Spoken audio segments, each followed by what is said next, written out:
প্রিয় ভাই ও বোনেরা, একবার ভাবুন তো, একসময় আমাদের দাদা দাদি ছিলেন, বাবা মা ছিলেন, যারা আমাদের মাথায় হাত রাখতেন, ভালোবাসতেন, আগলে রাখতেন।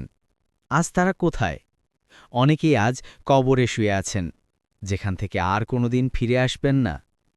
একসময় আমরাও ছিলাম শিশু, হাসতাম, খেলতাম, স্বপ্ন দেখতাম।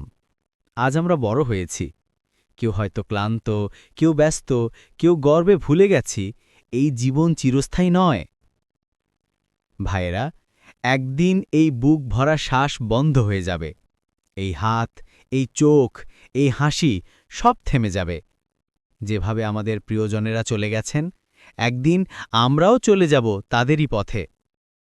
তখন কেউ আর আমাদের নাম ধরে ডাকবে না, আমাদের ফোনে আর মেসেজ আসবে না, আমাদের বাড়ি, গাড়ি, টাকা সবই থেকে যাবে, কিন্তু আমরা থাকব না। তখন একটাই প্রশ্ন উঠবে, আমরা কি নিয়ে আল্লাহর সামনে দাঁড়াব? আমাদের নাম? আমাদের সম্পদ? না ভাই, শুধু আমাদের আমলগুলোই আমাদের সঙ্গে যাবে, ভালো কাজগুলোই আমাদের সঙ্গে যাবে। তাই আসুন এখনই বদলে যাই, এখনই ক্ষমা চাই, এখনই কাউকে ক্ষমা করি। যতদিন নিঃশ্বাস আছে ততদিন সুযোগ আছে। আল্লাহ তাআলা আমাদের জীবন দিয়েছেন পরীক্ষা হিসেবে। একদিন এই জীবন ফেরত দিতে হবে।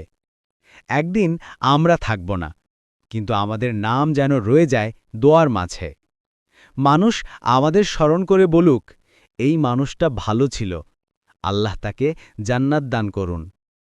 প্রিয় ভাই ও বোনেরা, চলুন আজ থেকেই শুরু করি ভালো পথে হাঁটা, সত্যের পথে ফেরা, আল্লাহর পথে চলা।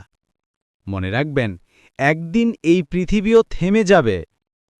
আল্লাহ তাআলা আমাদের সকলকেই মাফ করুন। আমিন।